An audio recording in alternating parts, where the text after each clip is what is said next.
Un día después de que Nicolás Maduro cantara ante sus seguidores la canción de John Lennon, Imagine, el mayor portaaviones de Estados Unidos, el Gerald Ford, llegaba al Mar del Caribe. La semana pasada, Estados Unidos puso en marcha la operación Lanza del Sur, que contempla un despliegue militar importante en la zona relacionado con el objetivo, dice Estados Unidos, de desmantelar las organizaciones criminales transnacionales y combatir el narcoterrorismo.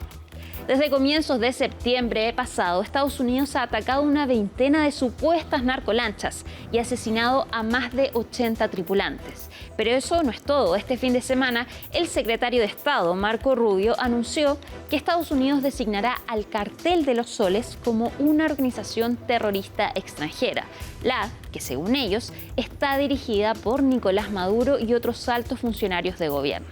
La tensión entre ambas naciones parece estar en su punto máximo.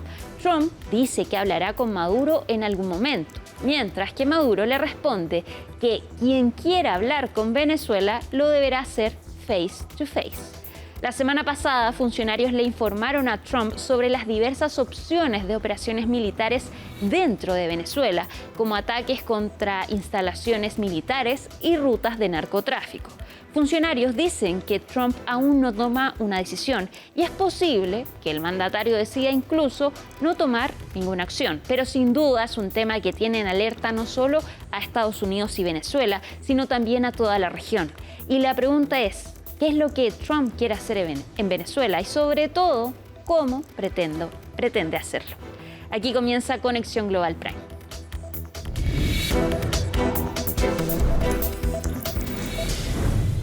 Vamos a analizar entonces la tensión entre Estados Unidos y Venezuela. Y las últimas declaraciones, Donald Trump dijo que no descartaba una operación militar en este país.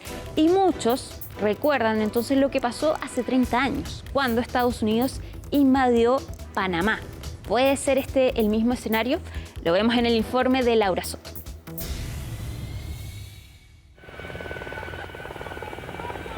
Fellow citizens, last night I ordered U.S. military forces to Panama. Many attempts have been made to resolve this crisis through diplomacy and negotiations. All were rejected by the dictator of Panama, General Manuel Noriega, an indicted drug trafficker. Pocos días antes de la Navidad de 1989, George Bush padre explicaba así su decisión de invadir Panamá, nación que llevaba más de 20 años bajo dictaduras militares. The goals of the United States have been to safeguard the lives of Americans, to defend democracy in Panama, to combat drug trafficking, and to protect the integrity of the Panama Canal Treaty. El contexto de aquel entonces guarda similitudes con la situación actual en Venezuela. Durante el mandato de Noriega también hubo procesos electorales cuestionados. Nicolás Maduro, al igual que el fallecido dictador panameño, enfrenta cargos penales en tribunales estadounidenses, incluido narcotráfico. En ambos casos, Washington ha reconocido a la oposición como el gobierno legítimo y ambos líderes autoritarios han sido señalados de poner en riesgo la seguridad de ciudadanos estadounidenses. La invasión a Panamá, que derivó en el derrocamiento de Noriega y fue considerada un éxito en Estados Unidos, vuelve a ser tema de discusión ahora que el presidente Trump aseguró que no descarta enviar tropas estadounidenses a Venezuela. No lo descarto, no descarto nada. Solo tenemos que ocuparnos de Venezuela. Sacaron a cientos de miles de personas de las cárceles y las trajeron a nuestro país. Ahora mismo tenemos la frontera cerrada. Hace un año, millones de personas cruzaban nuestra frontera y muchas venían de Venezuela, incluyendo el Tren de Aragua. Aún así, Trump dice estar dispuesto a conversar con su homólogo venezolano. El que quiera hablar con Venezuela, se hablará. Face to face, cara a cara, sin ningún problema. Cuestionamos firmemente la amenaza del uso de la fuerza. En los últimos meses, las Fuerzas Armadas estadounidenses han desplegado más de una decena de buques de guerra frente a las costas venezolanas y se estima que unos 15.000 soldados están desplegados en la región. A esta presión militar se suman también los recurrentes mensajes de la oposición venezolana que sugieren que se acerca un cambio político. Estamos en el umbral de una nueva era. Este largo y violento abuso de poder de este régimen está llegando a su fin. Una nueva Venezuela emerge de las cenizas, renovada en espíritu y unida en un propósito. Pero ¿qué tan factible es que Trump lleve adelante una operación terrestre en el país sudamericano? Si hubiera dependido de Marco Rubio, secretario de Estado, ya habríamos visto una intervención hace mucho tiempo. Y creo que parte de esto se debe a que Trump está tratando de negociar consigo mismo. ¿Cuál es la probabilidad real de un resultado favorable en una intervención fronteriza en Venezuela? Y también está sopesando eso con su base electoral. ¿Apoyará la base de Trump, la base MAGA, esta acción, dado que durante años dijo que esto es precisamente lo que no haría? Por ahora las dudas persisten, mientras que las tensiones entre Venezuela y Estados Unidos siguen aumentando cada día. Ahí lo decía Laura en su informe, las tensiones siguen aumentando, pero podríamos decir que esto partió hace un par de meses, puntualmente. Y para eso, Isel Guerra, nuestra subeditora del área internacional, nos viene con la explicación. Isel, ¿cómo estás? ¿Cómo estás, Alicia? Sí, y me suma además a que tensión sin duda es la palabra que más hemos utilizado para referirnos precisamente a lo que ha ocurrido durante todo este año. Vamos a revisar precisamente una línea de tiempo y que, ojo, comienza prácticamente con la llegada del presidente de Estados Unidos, Donald Trump, a la Casa Blanca, comenzando particularmente el 20 de enero, con la designación de grupos de narcotráfico como una organización terrorista. Hay quienes plantean que esto es la base finalmente de lo que vamos a ir viendo posteriormente conforme avance el año. Ojo con la fecha, 20 de enero es el mismo día que Donald Trump llegaba a la presidencia, esa jornada caótica con este evento gigantesco. Bueno, en la tarde se dedicaba a firmar una serie de órdenes ejecutivas, esta era una de ellas. Y ojo también con la designación de organización terrorista, porque hasta ese momento se había utilizado, por ejemplo, para designar al Estado Islámico, a Al Qaeda. Entonces la duda que quedaba hasta ese momento era cómo se podría aplicar. Se planteaba incluso de que esto podría afectar hasta cierto punto a México, ¿no? Teniendo en cuenta que dentro de las organizaciones o de los grupos de narcotráfico que se designaba estaba, por ejemplo, el Tren de Aragua, pero así como también el cartel de Sinaloa y el cartel Jalisco Nueva Generación. Eso es la base finalmente de lo que vamos a ir viendo conforme avancen en los meses siguientes y también respecto a algo que ocurrió hace solo algunos días atrás. Pero antes de llegar a eso, vamos a avanzar en el año hasta el 8 de agosto. Desde la Casa Blanca, particularmente la fiscal Pam Bondi hacía el anuncio de que se duplicaba precisamente la recompensa con información que pudiera dar con la captura de Nicolás Maduro Moros. 50 millones de dólares estaban puestos sobre la mesa, donde se acusa a Maduro de ser uno de los mayores narcotraficantes del mundo. Aunque, ojo, porque aquí algunos plantean que estar detrás del cartel de los soles no significa necesariamente que Nicolás Maduro sea el líder de esa organización. Hay quienes plantean que es más bien que Maduro permita que oficiales militares corrompidos por el narcotráfico puedan seguir operando bajo precisamente la existencia del régimen de Nicolás Maduro.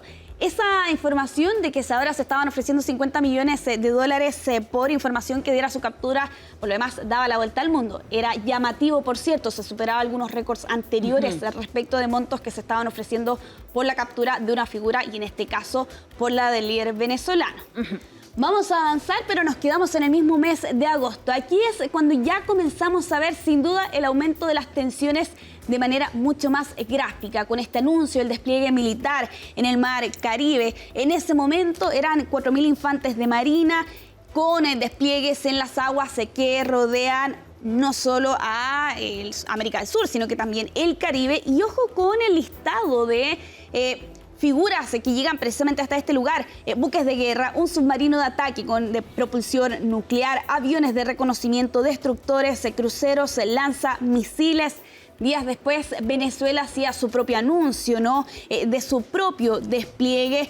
Y claro, eso nos lleva a lo que nos mencionaba Laura Soto en su informe, ¿no? 15.000 efectivos hay actualmente en la región a partir de ese despliegue que vemos a mediados de este año. Solo unas semanas después vemos precisamente el primer ataque. Ahora, este es un despliegue militar en el Caribe para combatir el narcotráfico. Exactamente, sí. Aquí precisamente contra lo que vemos un par de días después, estos ataques contra estas supuestas narcolanchas. De hecho, el primer ataque ocurre el 12 de septiembre. En esa oportunidad se informa de 11 personas fallecidas, supuestamente vinculadas al tren de Aragua, un hecho ocurrido en aguas internacionales. Aquí la administración norteamericana no presenta mayores pruebas, que por lo demás ha sido la tónica con el resto de los ataques que han lanzado contra estas embarcaciones. Ya van más de 20, más de 80 personas fallecidas, y con el debate que se instala de vez en cuando, si estos son efectivamente ejecuciones extrajudiciales, ¿no? Teniendo en cuenta el tenor que tienen este tipo de ataques en aguas internacionales y con personas que en rigor no han pasado frente a la justicia. Por eso la palabra supuesta es importantísima. Exactamente, sí, porque en rigor hasta este momento la Casa Blanca no ha presentado ninguna prueba de ninguno de estos ataques, de que estas personas efectivamente estuvieran vinculadas a grupos de narcotráfico o incluso que estas embarcaciones tuvieran como destino Estados Unidos. Esa sin duda es una de las mayores críticas. En medio precisamente de estas tensiones, el régimen de Nicolás Maduro no se queda atrás tampoco.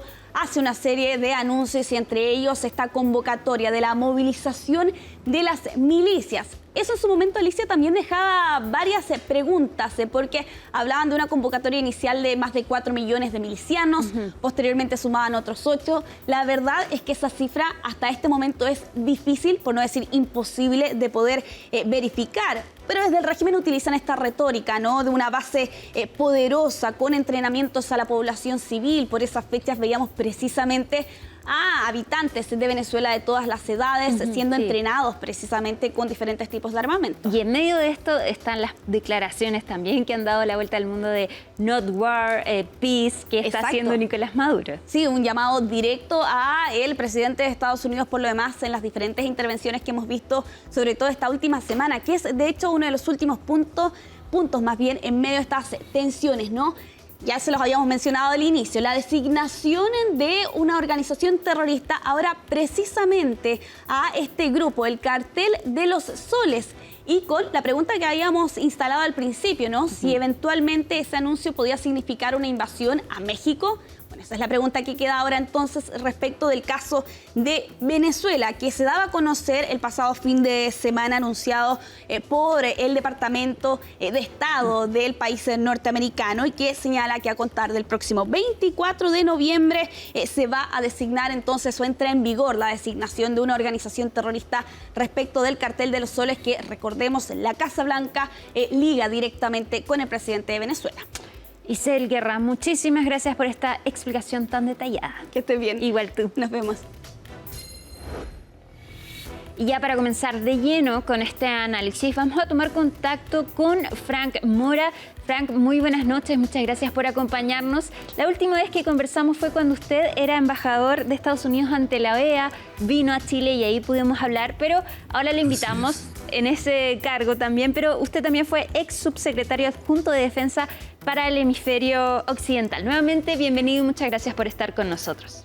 Gracias, muchas gracias, Alicia. Frank, estamos analizando entonces esta tensión que hay entre Estados Unidos y Venezuela, y Donald Trump lo último que ha dicho es que no descarta una invasión, una operación terrestre en Venezuela. ¿Usted cree que eso pueda ser factible? Yo creo que sí, yo creo que es muy posible. Es difícil pensar, Alicia, de que el Estados Unidos movilice o despliegue esta fuerza naval, esta flotilla que representa un 18 a un 20% de toda la fuerza naval de Estados Unidos. No hemos visto esta demostración de fuerza en el Caribe desde los misiles de octubre en Cuba, en octubre del 62. Es difícil pensar que el presidente va a demostrar toda esta fuerza, amenazar, intimidar y no hacer nada.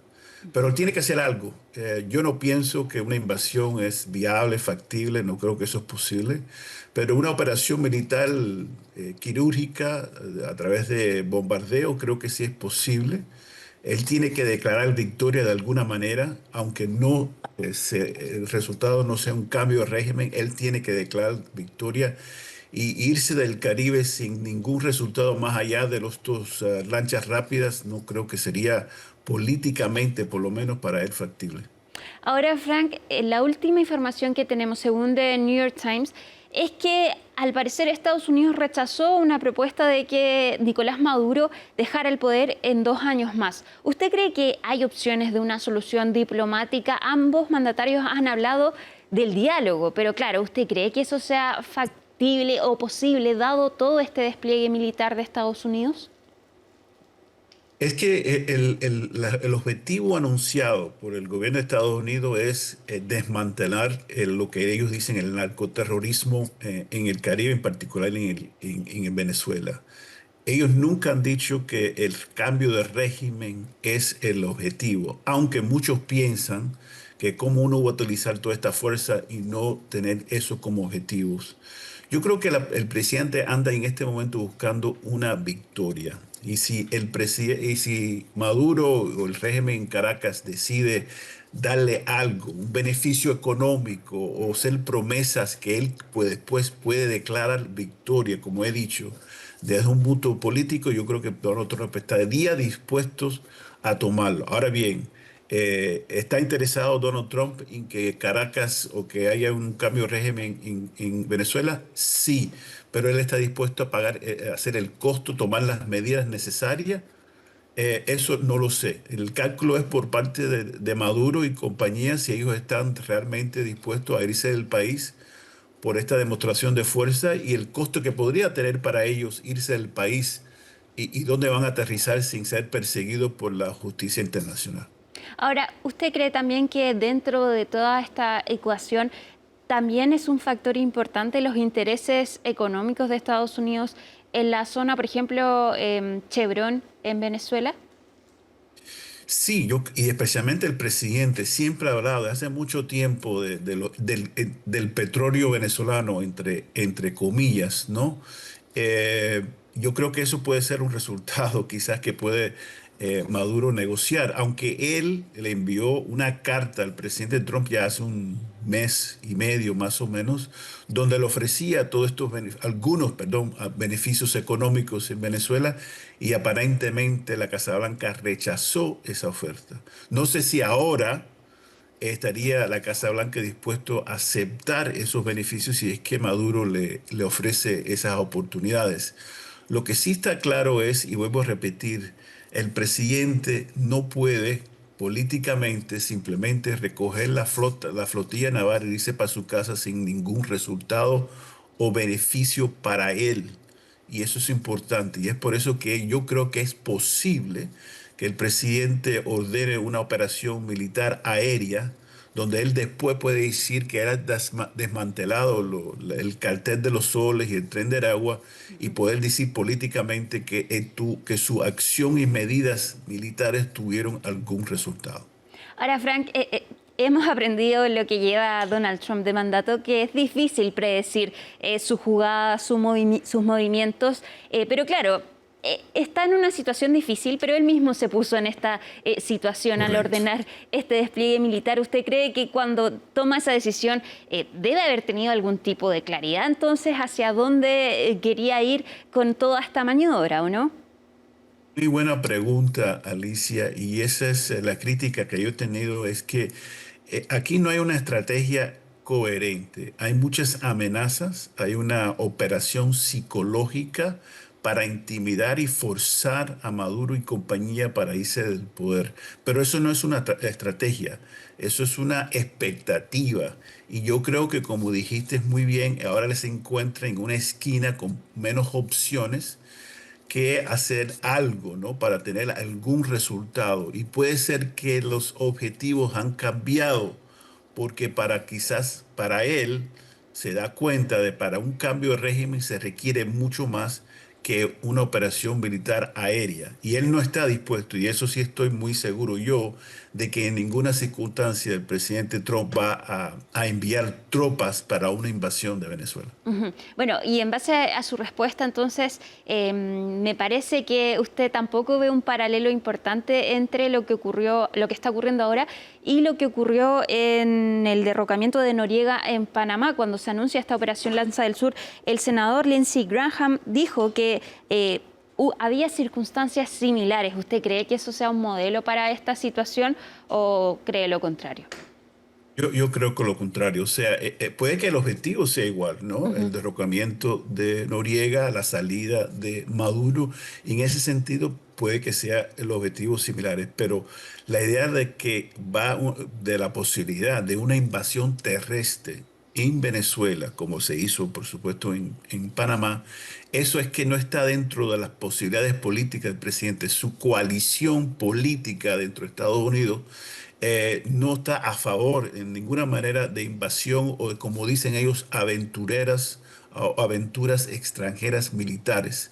Y ahí no va el presidente. Pero sí es capaz y quizás tiene la necesidad de demostrar que está haciendo algo utilizando esta fuerza para algún resultado que él después puede manejar, manipular con una narrativa que él es muy bueno en manipulando y estableciendo una narrativa donde él puede salir ganando de este conflicto. Puede salir ganando, puede tener éxito en esa narrativa. Yo tengo mis dudas, ¿no? Pero ese quizás va a ser el objetivo. Frank, cuando Donald Trump asumió en el poder, hicimos muchas preguntas a distintos analistas respecto del interés que tenía el presidente en América Latina. Muchos nos respondían, Donald Trump no tiene ningún interés en América Latina. Pero claro, ahora vemos esta tensión con Venezuela, su cercanía con Argentina, con El Salvador, la rivalidad con Brasil. ¿Usted ve algún tipo de interés especial de Donald Trump en América Latina? Sí, yo creo que él tiene un interés, pero no es un interés realmente para trabajar con América Latina. No hay realmente una convergencia de intereses o una agenda común entre América Latina y Estados Unidos, con la excepción de algunos países que mencionaste en tu pregunta. Yo creo que la política de Estados Unidos es dos temas principales: el tema de migración y el tema de narcotráfico, o lo que ellos le dicen el narcoterrorismo. Y ellos van a imponer una agenda sobre algunos países, chantajear, tratar de presionar a algunos países para que se sometan a lo que es la agenda de los Estados Unidos. Y eso está creando mucha incertidumbre, mucho conflicto diplomático, pero realmente también hay mucho silencio por parte de muchos países que no quieren entrar en un conflicto con Estados Unidos, porque Estados Unidos ha demostrado que está dispuesto a imponer aranceles, por ejemplo. Entonces, no es una agenda. ¿Estás prestando atención? Sí, pero es una atención basada en una agenda positiva para la región. Yo diría que no. Ahora, Frank, ¿cómo cree usted que queda Colombia por su parte? Porque también hemos visto ataques no solo en el Caribe, sino también en el Pacífico a estas narcolanchas, supuestas narcolanchas. ¿Cómo queda entonces Colombia frente a esta situación? Bueno, realmente hemos entrado en una relación bilateral, quizás la peor que hemos tenido desde hace los 1995, 96, realmente. La relación con Colombia de hace los últimos 25 años es una relación estratégica muy importante para los Estados Unidos, y ahora nos hemos encontrado en una situación realmente muy delicada entre lo que es realmente entre el presidente Petro y el presidente Trump. Yo creo que la política, la orientación que tiene Washington en este momento es simplemente no seguir entrando en un conflicto con Gustavo Petro, porque al presidente le queda unos meses y ya va a haber unas elecciones en Colombia, va a haber un nuevo presidente, probablemente un presidente con quien ellos pueden trabajar, con una agenda común, y van a esperar simplemente a que eso ocurra y no seguir deteriorando una relación que realmente es una relación estratégica y muy importante para los dos países de hace más de, yo diría, hace 30 años. Frank, por último, ¿cómo cree que se va a desarrollar esta tensión? ¿Vamos a seguir hablando de tensión máxima entre Venezuela y Estados Unidos? ¿Podríamos esperar que pase algo pronto o, claro, estamos ante la espera de lo que decida Donald Trump? Sí, estamos a la espera, pero en los diferentes escenarios, y si es un escenario donde Maduro y compañía se mantienen en el poder y hacen algún arreglo con el presidente Trump, yo creo que las tensiones van a disminuir. Claro, en este momento no parece, y yo creo que hay repito, un interés por parte de Washington que Maduro salga del poder. Ese es realmente el objetivo, aunque no es el objetivo anunciado. Pero puede que el presidente Trump se canse de esto, y eso pasa con él, se canse de esta situación y simplemente trate de hacer un deal, un acuerdo con Maduro que le entre algún beneficio para Estados Unidos, particularmente económico. Y eso entonces sería ya el final de las tensiones. No creo que van a haber relaciones normales, fructíferas, pero esa presión máxima, la que estamos viendo y se está manifestando en este momento, puede que se termine con Maduro en el poder o sin Maduro en el poder, que sería otro escenario completamente diferente. Frank Mora, ex embajador de Estados Unidos ante la OEA, muchísimas gracias por acompañarnos. Muy interesante su análisis y, por supuesto, esperamos tenerlo de regreso en Conexión Global Prime. Que esté muy bien. Buenas noches. Buenas noches. Con mucho gusto, Alice. Y también lo último que conocimos respecto de Estados Unidos es que van a designar al Cartel de los Soles como una organización terrorista extranjera. Queremos hablar de esto y para eso tomamos contacto de inmediato con Jeremy McDermott, quien es codirector y cofundador de Inside Crime. Jeremy, muchas gracias por estar con nosotros en Conexión Global Prime. Con mucho gusto. Jeremy, queremos saber ¿qué es el Cartel de los Soles? ¿Cómo se define esta organización de la que habla Estados Unidos? Bueno, no se trata de una organización tradicional de narcotráfico. En su forma actual es un sistema híbrido de gobernanza criminal construido por Maduro, mediante el cual generales y figuras destacadas del chavismo pueden involucrarse en actividades delictivas para obtener beneficios personales a cambio de su lealtad al régimen. Ahora, Jeremy, ¿podríamos decir entonces que Nicolás Maduro es el líder del Cartel de los Soles? Si más bien él podemos entender que permite que estos funcionarios sean parte de esto, pero no tiene un rol más bien de liderazgo de este cartel. Pues él es el líder en el sentido que es el artífice de este sistema. Y su beneficio radica en que le permite mantenerse en el poder. No creo que esté involucrado directamente en cargamentos de cocaína. Si existe alguna gestión directa, probablemente sea por parte de Diosdado Cabello, que es el número 2 del régimen, quien tiene experiencia militar y fuertes vínculos con las Fuerzas Armadas. Ahora, Jeremy, ¿cuán involucrado está el régimen de Nicolás Maduro con el narcotráfico? ¿Cuánto penetra en el gobierno venezolano? Bueno, Venezuela obviamente es un país de tránsito, está al lado de Colombia, que es de lejos el principal productor de cocaína. Con la expansión del mercado de Europa, Venezuela se ha convertido en uno de los países principales para el narcotráfico hacia Europa, con Brasil, por ejemplo. Con respecto a las rutas a Estados Unidos, Venezuela no tiene tanta importancia, porque la gran mayoría de la cocaína que viene desde Colombia hacia Estados Unidos pasa por el Pacífico o por Centroamérica. O sea, el principal ingreso de droga hacia Estados Unidos viene más bien desde Colombia. Y directamente, no pasando pues por Venezuela, pasando por el Pacífico o directamente por terrestre, por Centroamérica. Y en ese sentido, entonces, ¿cuál cree usted que ha sido el impacto de estos ataques estadounidenses a estas supuestas narcolanchas que ha realizado en el Mar del Caribe?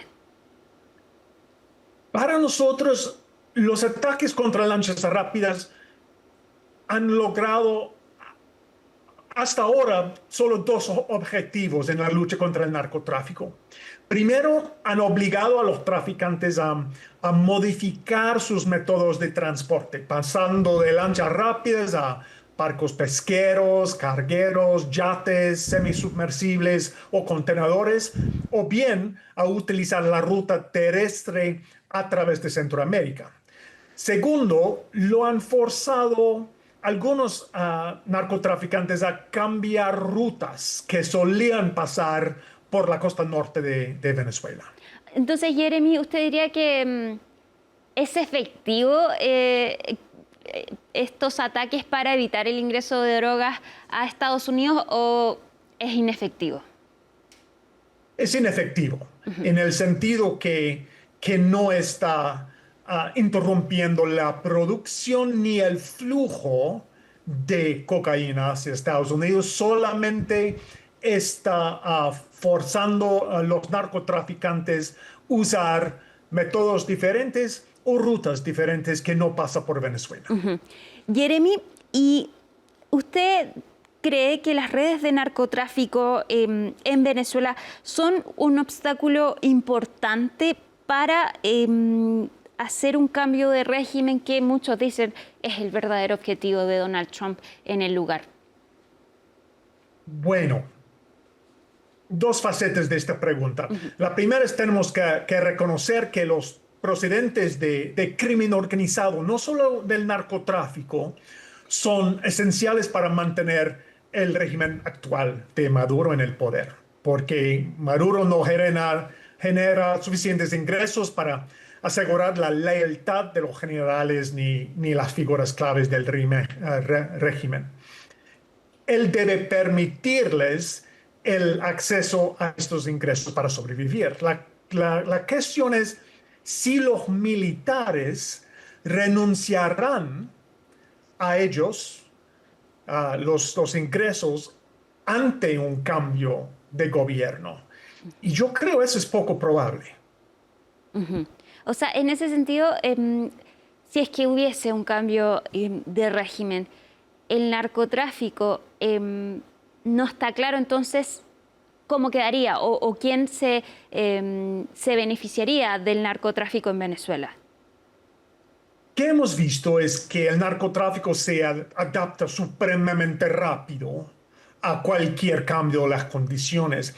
Y los que están involucrados en el narcotráfico no dicen de la noche a la mañana que ellos van a salir del negocio tan lucrativo. Entonces, yo no creo que la salida de Nicolás Maduro va a garantizar un cambio en el modelo de narcotráfico en Venezuela, mucho menos el flujo de cocaína. Ahora, Jeremy, vimos durante el fin de semana que Ecuador rechazó instalar bases militares extranjeras en su país. Y la defensa que hacía el presidente Nicolás Maduro, Daniel Noboa a esta propuesta, era que hubiese sido beneficioso en la lucha contra el narcotráfico. ¿Usted le parece que hay sustento para hacer esa afirmación que bases militares extranjeras podrían haber sido beneficiosas en el combate del narcotráfico?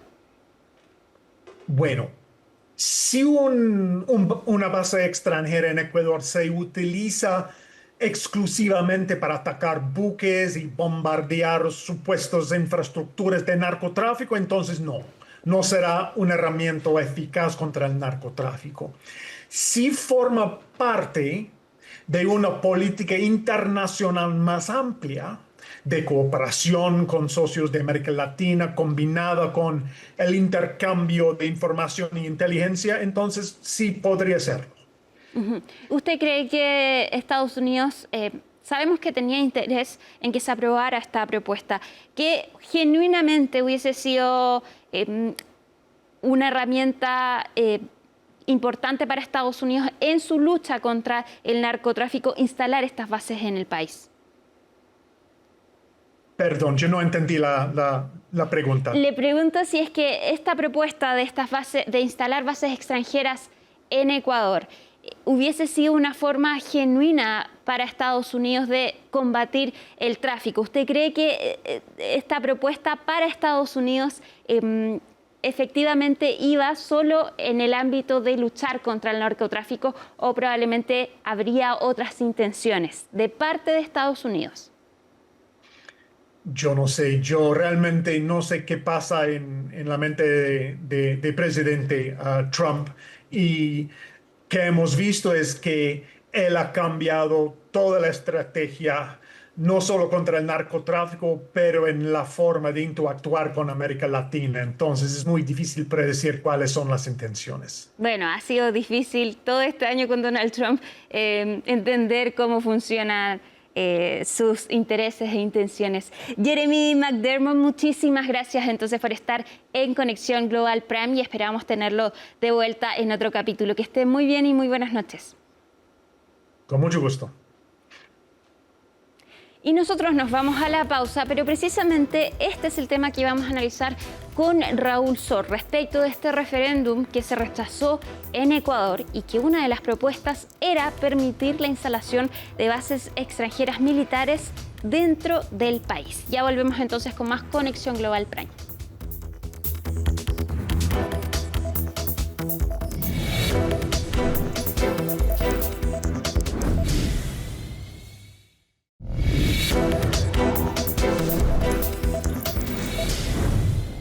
Estamos de regreso en Conexión Global Prime y vamos a analizar entonces lo que pasó en Ecuador. Raúl, ¿cómo estás? Hola Alicia, sí, bueno, siguiendo con mucha atención este plebiscito que tuvieron el domingo y que...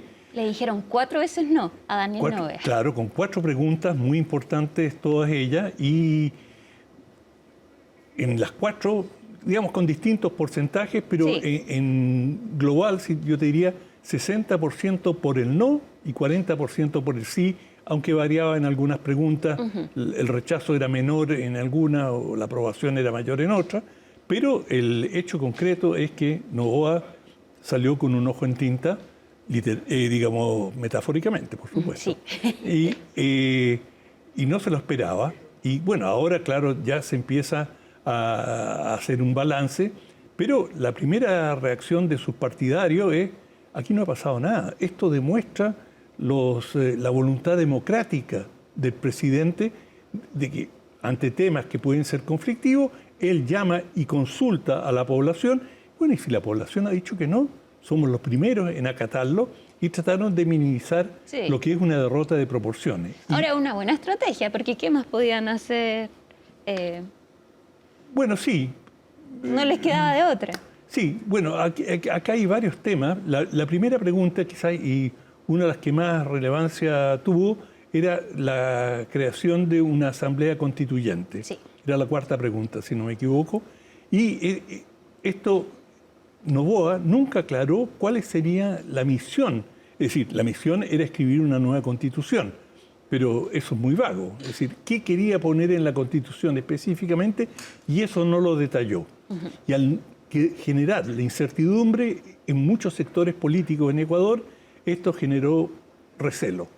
Y como digamos, él ya ha mostrado cierta vocación autoritaria y a imponer su voluntad y a gobernar por decreto, y ha tomado algunas medidas de hecho bastante fuertes sin consultar al Congreso, esto generó bastante inquietud. Y bueno, quizá el otro tema muy importante, naturalmente, era sobre el establecimiento de bases extranjeras en el país. Y este es un tema álgido porque, bueno, digamos, yo estaba recordando que, por ejemplo, en Panamá, en los tiempos de Noriega, Estados Unidos tenía una base militar, digamos, donde se entrenó buena parte de la oficialidad latinoamericana, que era el Comando Sur en Corey Heights. Y allí Estados Unidos, en la zona del canal, tenía una base militar. Y esa base fue determinante en la planificación y ejecución de la invasión a Panamá. Por lo tanto, en China, en los tiempos coloniales y en muchos lugares, ha habido un rechazo absoluto en Irán a la presencia de bases extranjeras, porque claro, es tener un pie ya por parte de la fuerza imperial que lo tiene, Claro. un pie en el territorio, desde el cual pueden además desplegar una serie de actividades. Bueno, de hecho está prohibida en la Constitución de 2008 en Ecuador la instalación de bases. Y fue por un referéndum que convocó Rafael Correa. Y justamente por eso en este referéndum se pedía revocar la prohibición y volver a permitir la instalación de una base que se presumía que iba a estar en Manta, que fue de donde tuvieron, digamos, Estados Unidos tuvo que dejarlo después del plebiscito. Y ahora, incluso Christine Aoun, que es miembro del Consejo de Seguridad la Nacional. secretaria, sí, que viajó a Ecuador. Exacto, y tuvo entrevista y fue a ver Manta. ¿Cómo nos vamos a instalar acá? Y esto de cara a una inquietud. Uno es el tema del narcotráfico. Estados Unidos, la razón clara, manifiesta, de por qué quieren estar en Manta es colaborar en la lucha contra el narcotráfico. Y eso fue lo que dijo el presidente Noboa. Dijo, Estados Unidos tiene recursos tecnológicos, capacidades que nos podrían servir mucho en la lucha contra el narcotráfico. Hay una inquietud tremenda en Ecuador. El tema del narcotráfico es un tema absolutamente central y, digamos, el avance descomunal de la delincuencia en Ecuador, que ha sido pero exponencial, en buena parte proviene del narcotráfico. De manera que, de un lado, había gente que decía, bueno, pero si esto nos ayuda a controlar el narcotráfico... Claro, porque efectivamente podría haberlo hecho, ¿no? Exacto, y además Ecuador tiene muy buenos puertos y es una salida, un tráfico creciente desde el norte del Perú y del sur de Colombia se ha ido vehiculando a través del Ecuador, digamos, del país y sus distintos puertos. Y en ese sentido, esta base podría haber servido para eso. Pero hay otro tema que también a Estados Unidos le preocupa mucho, que no tiene nada que ver con Ecuador realmente, y es que China ha construido un puerto enorme en el Perú, Chancay. Y Estados Unidos ha manifestado desde el comienzo su oposición a ese proyecto.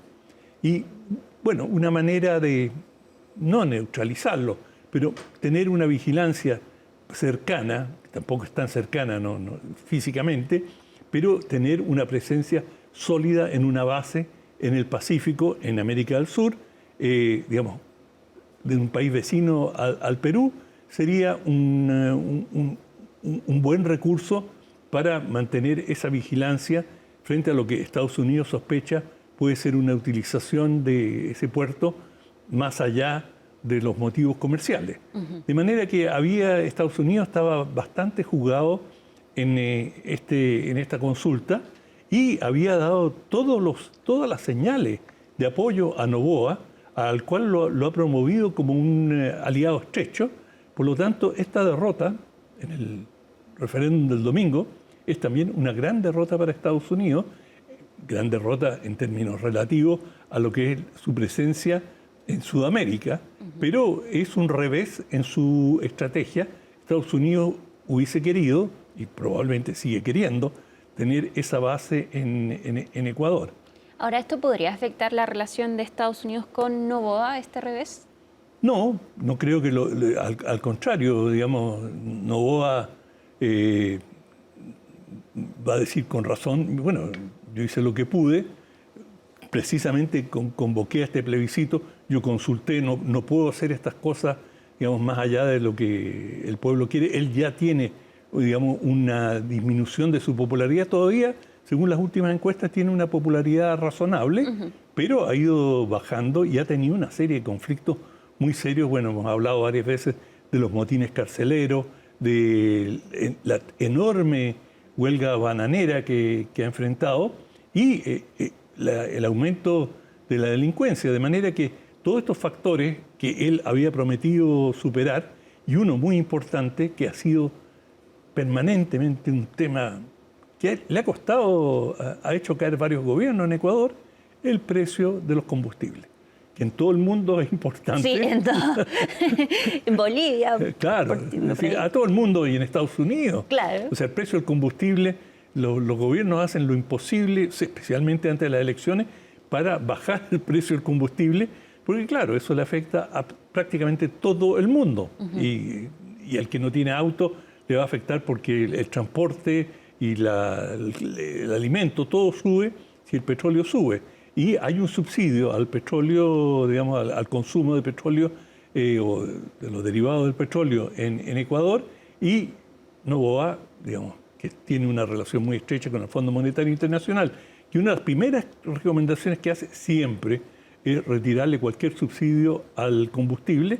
Bueno, él ha estado retirando estos subsidios y eso le ha generado una cierta impopularidad en sectores muy amplios, que digamos, no se dividen entre izquierda y derecha, sino que son sectores sociales, todos aquellos que de alguna manera se ven perjudicados. Ahora, sí, de todas maneras esto llamó mucho la atención porque no hay que olvidar que fue reelecto hace meses, en abril. Exacto. Fue reelecto con un 55% y él parecía seguro de que iban a aprobar este referéndum en las últimas entrevistas que ha dado. Bueno, yo creo que él pecó de arrogancia. Lo hizo, digamos, primero, dio muy poco tiempo para la campaña, fue casi un llamado sorpresa de campaña abierta, casi 2 semanas, y digamos, con una explicación muy superficial, muy incompleta de cuáles eran los objetivos. Es decir, uno de ellos era reducir, por ejemplo, el número de parlamentarios y reducirlo a la mitad.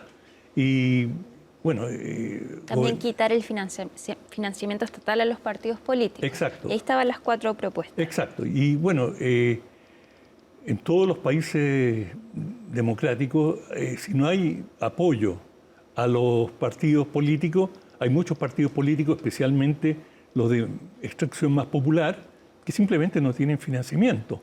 Es decir, está todo muy bien para los que tienen mecenas y tienen donantes y grandes empresas, pero eso es como cargar la balanza de manera muy manifiesta. Y por eso, para emparejar algo, porque nunca se empareja realmente, pero emparejar algo a la cancha, se ha dicho, bueno, tiene que haber un financiamiento para todos los partidos y cautelar que las donaciones estén, digamos, fiscalizadas y que no, digamos, cualquier multimillonario diga, bueno, como lo hizo Elon Musk, yo voy a poner aquí tantos miles de millones de dólares a favor de esta campaña. Bueno, eso por supuesto que te desbalancea todo. Y si no, terminas con un gobierno de los multimillonarios que son los capaces de, digamos, comprar los medios de comunicación y de tener la propaganda. Entonces, para que haya una cierta igualdad, se planteaba esta, digamos, que se mantenga. Bueno, lo que proponía ahí es que se quite el financiamiento, pero la respuesta de la población, lo que habla también de la madurez política del pueblo ecuatoriano, ¿no? Decir, no, queremos que a los partidos se los financie y que haya una competencia más igualitaria, es decir, que el que financien a los partidos no le da ventaja en principio a ninguno, porque los financian a todos, pero eso da por lo menos una cierta igualdad en la línea de partida. Y después, claro, está, ¿para qué, como lo dije antes, para qué quería esta asamblea constituyente? Y al no aclarar, surge, él se ha caracterizado, como muchos de su tendencia, como Milei, como Bolsonaro, y el jefe de todos ellos, en términos de inspiración política, el propio Trump, gobernar por decreto. O sea, Trump ha sido el campeón de los decretos del presidente en Estados Unidos, que más ha emitido decretos que son legales, pero que, por supuesto, pasan a llevar o ningunean, por decirlo coloquialmente, al Parlamento. De manera que esta idea de que él iba a gobernar con una asamblea, a través de, primero, elegir una asamblea constituyente, que iba a redactar una constitución cuyos contenidos eran desconocidos, bueno, esto generó una incógnita demasiado grande para mucha gente y finalmente en las 4 preguntas, como tú señalabas, la respuesta fue no. Y eso es interesante también porque se ha estudiado mucho en los plebiscitos. Cómo formular las preguntas, qué preguntas se hacen y quién lleva el sí y el no. Y el sí siempre tiene una ventaja de partida. O sea, la gente es más proclive a decir sí que a decir no. Incluso hay estudios a la gente que tú le pides un favor y les cuesta decir no. Oye, ¿podría hacer tal cosa? Bueno, Ya, ok, sí. El sí brota más fácil que el no. Eso en psicología social se estudia bastante. Incluso como técnica, mercadotecnia para ventas, etcétera. Bueno, y en este caso el no, conocemos casos históricos importantes en que el no ha ganado muy de cerca, criollo, pero en general el sí lleva la ventaja. Ahora, Raúl, este revés, golpe duro, también se le llama a este resultado, pone de cuesta arriba la gobernabilidad que tiene Daniel Noboa, o sea, ¿lo aprobleman en cuanto a las políticas que él quiere implementar o es solo un revés político en el sentido de, claro, sufre una derrota, pero sigue teniendo las mismas facultades para gobernar? Absolutamente, y claro, decir, una derrota nunca es gratuita, siempre te va a quedar algún elemento, pero no es una derrota estratégica, no lo invalida. Y según las encuestas todavía mantiene un grado razonable de popularidad. Ahora, por supuesto que las derrotas amilanan a tus partidarios y envalentonan a tus adversarios. Eso es la naturaleza de la victoria y la derrota. Ahora, quiero volver a lo que decías anteriormente, que también esto era una derrota indirecta y guardando las proporciones hacia Estados Unidos. ¿Podría ser este un ejemplo de la crítica que hay hacia las políticas estadounidenses de parte de la sociedad latinoamericana? ¿Podríamos leerlo así tan ampliamente? Yo creo que, digamos, como Noboa no ha ocultado su simpatía absoluta por Trump y ha hecho una virtud de su proximidad y lo ha visitado, y Trump ha sido muy condescendiente con él y lo ha tratado con mucha distinción. Por supuesto que esto tiene una implicancia también para la política exterior estadounidense. Y bueno, Estados Unidos hoy día se habla de la doctrina Monroe. Don, en vez de Monroe, con M, Monroe. ¿Por Donald? Donald Roe, por Roe, de Monroe, ¿Sí? Monroe. Y la doctrina Monroe consistiría en el esfuerzo que está haciendo Estados Unidos por asentarse y establecer una presencia mucho más sólida en el hemisferio sur, especialmente en Sudamérica, y digamos, expulsar o deshacerse de Maduro, digamos, votar al gobierno venezolano actual, digamos, acabar con el chavismo históricamente, y después ir consolidando. Tiene un apoyo muy fuerte con Milei, ha tenido fricciones con Lula, Lula, igual que la señora Sheinbaum en México, Lula en Brasil ha sido muy hábil, y bueno, él es un hombre muy político y con una muñeca excepcional, y por lo tanto él ha evitado la confrontación y no perder cara frente a Trump, pero todo lo que escuchamos, y esto es la doctrina Monroe, que Estados Unidos tiene un proyecto específico de consolidar o reafirmar su presencia en el hemisferio sur y no permitir o impedir hasta donde le sea posible mayor presencia de China en la región y, bueno, incluso, digamos, en algunos casos, en fricción con la Unión Europea.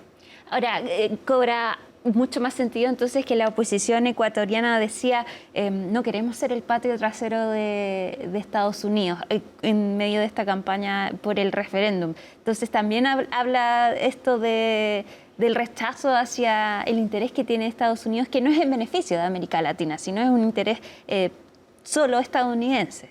Bueno, es cierto, pero hay muchos, digamos, especialmente en los sectores gobernantes, que ven los beneficios de una alianza estrecha con Estados Unidos, y tú tienes una serie de gobiernos, empezando por el gobierno del presidente Milei, que buscan, como solían decir en Argentina, relaciones carnales con Estados Unidos.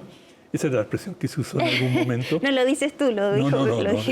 Lo dijo un canciller argentino. Sí. Bueno, hay varios gobiernos que están buscando esta relación, y es evidente que Estados Unidos está buscando, el gobierno de Trump, deshacerse de aquellos personajes que considera incómodos, como el presidente Petro en Colombia, y vemos que las relaciones entre Estados Unidos y Colombia se han ido debilitando después de ser aliados muy estrechos. Y vemos otro tanto, bueno, también en Venezuela está claro que lo han designado como prácticamente un enemigo, y veremos cómo, digamos, se les dio bien la elección con Bolivia. Bolivia está, bajo el presidente Paz, está buscando una mejor relación, bueno, lo que no es difícil porque con Evo Morales la relación era no había friccionada. relación, claro. Y por lo tanto, digamos, el cuadro general para Washington se ve un poco más optimista de lo que podían ver antes, y dado que hay un gobierno muy proactivo en Estados Unidos y muy determinado a conseguir ciertos logros, yo creo que la presión estadounidense, el donroísmo, con D, donroísmo, Exacto. se nos va a hacer cada vez más presente. ¿Tú crees que Donald Trump está pendiente de las elecciones en Chile también? No sé si él está pendiente, pero el Departamento de Estado sí. Estoy seguro que, no es que estoy seguro, lo sé, que están absolutamente pendientes de Chile y de cada uno de los países, y que el hemisferio sur es un tema importante y que Estados Unidos está cambiando sus ejes geopolíticos, y América del Sur pasa a cobrar un rol más importante en términos de recursos básicos. Por ejemplo, el cobre es uno de los metales estratégicos que Estados Unidos requiere. Ya sabemos quién tiene las mayores reservas de cobre en la región, de manera que, digamos, tú puedes ver que hay además una cierta sintonía política con determinados sectores políticos en Chile y en otros países que, digamos, tienen una vocación bastante similar en términos de proyección de lo que quieren lograr en el gobierno con Estados Unidos, y no me cabe duda que Estados Unidos va a hacer todo lo posible por estimular y apoyar a esas corrientes. No necesitamos decir quién es quién, sí, porque todos sabemos. Raúl, como siempre, muy interesante conversar contigo, y por supuesto te pido el favor de que regreses el próximo miércoles. No es ningún favor, es un placer. Ah, mira, siempre con el sí. Raúl, muchas gracias, muy buenas noches. Chao. Y nosotros llegamos hasta el final de Conexión Global Prime. Por supuesto, sigan las pantallas de CNN Chile. Que estén muy bien. Buenas noches.